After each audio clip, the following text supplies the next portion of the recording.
Përshëndetje, mirë se keni ardhur në Solo Intervista. Përshëndetje. Faleminderit për ftesën. Ç'mund të thoni diçka për karrierën tuaj? Është e gjatë, po? Karriera ime është e gjatë. Ka filluar në 91 në Radio Tirana. Pastaj ka vazhduar në 95, 97 vazhdoi në median e shkruar, u riktheva në televizion. Cila media? Te Koha? Kam qenë tek Gazeta Dita, Zëri Nis. Kam lexuar te unë. Dhe pastaj te 2001 isha në televizion shqiptar, pastaj shkova 2001-2003, kam qenë në televizion Kosovës, 2004, në 2008 u riktheva përfundimisht pastaj. Televizion Kosovës. Po. Edhe 2008 pastaj u riktheva përfundimisht në televizionin shqiptar që e marrë me dokumentaret. Kjo ishte më shumë. Me Petrolatin e tjerë. Me Petrolatin, me shumë të tjerë, domethënë kam pasur fatin që kam punuar me gati 90% të atyre që themeluan radio televizionin shqiptar. Unë mendoj që radio është shumë interesante për disa arsye. Po themi, unë jam rritur me ato dramatizimet e popullit tonë shekull. Po, teatri mikrofon, ora gazmore. Ato janë një ushqim i madh për imagjinatën, për ushqimin shpirtëror. Si mendon? E kam mungesë të rinj sot? Shiko, është tek roli i radios, të themi të drejtën, nuk është më ai që ka qenë. Ne që jemi në Mallakastër, që jemi në Kal, unë mund të kujtoj, mund të përmend një kolegun tim shumë i mirë që është nga Mallakastër, që quhet Timo Luto, nga zërat më brillant të gazetarisë radio televizive, një gazetari për kryer. Apo siç mund të kujtohet edhe shumë të tjerë, edhe që të mund t'i përmend sepse ata janë gjallë. Edhe të themi diçka, domethënë radio ka qenë një fuqi e madhe. Radio ruajti identitetin e saj edhe kur doli televizioni. Ky ishte problemi më i madh në luftën midis me televizionin, përsëri radio mbeti në on the top. Neve na mungojnë, bota i ka radio dramatizimet, neve na mungojnë. Kjo ka të bëjë me vizionin e medias sot.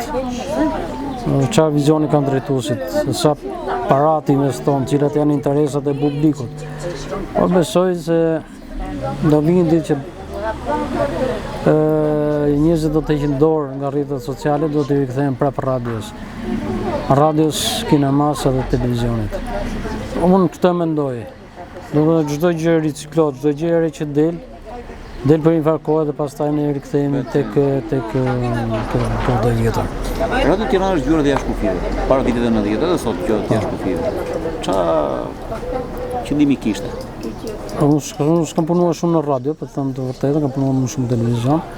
Unë dua radion dhe radio është përhapje. Radio është politik, radio është gjithçka. Për mi gjitha radio është dashuri. Dhe më mbaj mend që kur isha i vogël, unë për kas, unë jam ditëlindje 1971. 75 ne kishim televizor në shtëpi, por prapë radio kishim magjinë e vet, sepse radio është non stop. Radio nuk të mërzitet. Ka pasur dinamik, ka pasur larmishmëri, ndryshe nga televizioni. Po të themi diçka sot, pavarësisht se Radio Tirana ka shumë kanale, Radio 1, Radio 2, Radio Klasik, Radio Fëmijët e tjerë. Pra fuqia, kjo do të thotë që fuqia e radios mbetet.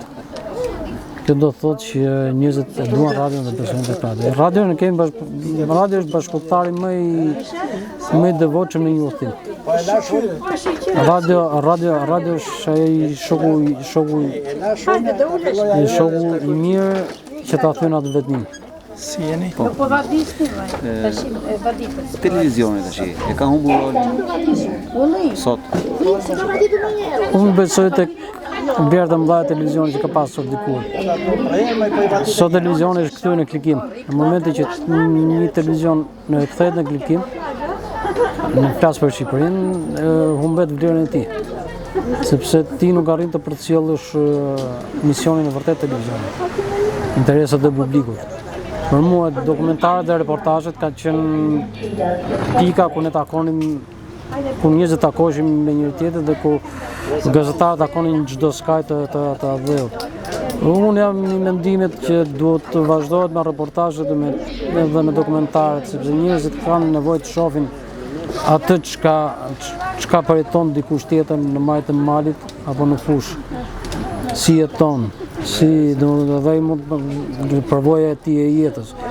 Rrjetet sociale sot po na përcjellin më shumë intriga dhe thashëtheme dhe kjo është gjë më e tmerrshme. Në rrjetet sociale kanë humbur kuptimin për të cilat ato u formuan gjatë rrugës. Kasim nga unë Më përmend një shprehje të nobelistit madh gjerman Günter Grass, cilin unë adhuroj. Nëse unë do të kërkoja diçka, unë do të referohem bibliotekës. Ai është një nga ata njerëz që kishin më radikal në rrjetet sociale. Do thoshte në Facebook është një shit. Unë 500 miq unë nuk i kam. Asnjëherë po. Asnjëherë nuk i kam, do të thotë nuk do të çfarë është kjo, është një hipokrizi. Kjo është realiteti sot. Domethënë çdo gjë është bërë tikim, çdo gjë është bërë 2K, 3K, 4K, domethënë çdo gjë është bërë tillë. Kanë humbur vlerat të vërteta, kanë humbur shumë gjëra. Unë kam pa ushqime, kam pa. Por gjë do rikthehen. Besoj se gjë do të rikthehen sepse njerëzimi ka nevojë për gjithmonë rikthim për rikthimet e vlerave vërteta. Ne arrojmë që gjërat janë kalimtare. Atëherë, jemi tek televizioni. Tek televizioni. Si është kontakti me televizion? Televizioni do të vazhdoj krizën edhe për shumë vite. Kasim televizionin sidomos në vendet e vogla. Sepse duke mos prodhuar dhe duke mos prodhuar vetë gjërat ato, por duke mbatur me telenovela dhe emisionet për mua bajate, do vi një krizë që në moment që do të pësoj një krizë akoma më të madhe. Thash, janë gjërat që ti përcakton kohë. Duhet po një televizion që nuk ka prodhime të veta, nuk do të çajt kurrë në treg. Ky është problemi. Do vi momenti që nesër pas nesër njerëzit do të heqin dorë nga telenovelat, sepse do të gopen. Do mund të është një ide histori. Nuk mund të hash për ditë fasule. Po.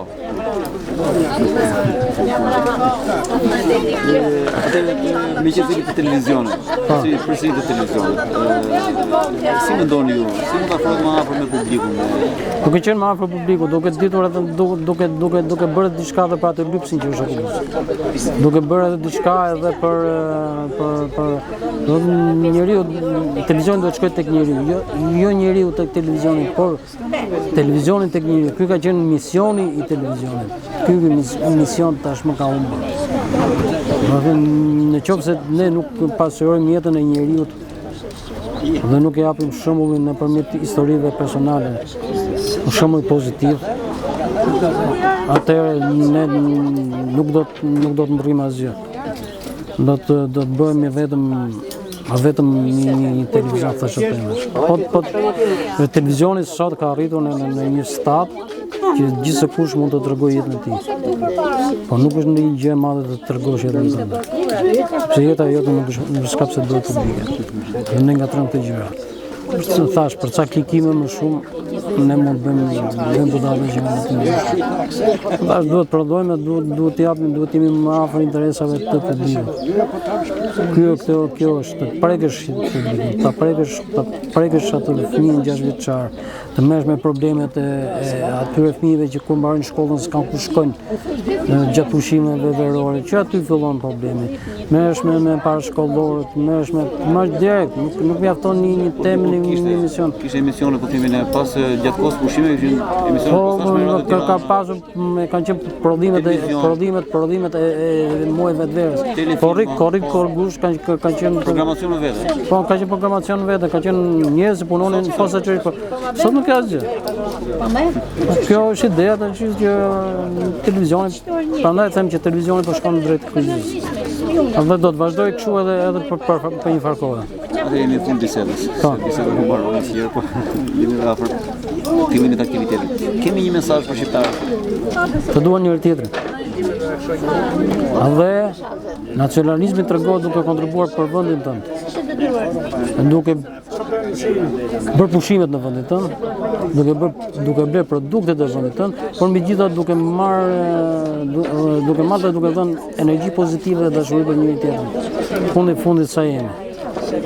Fundit kjo gjë duam kulturën tonë, traditën tonë. Ndërrohet për bisedë. Faleminderit.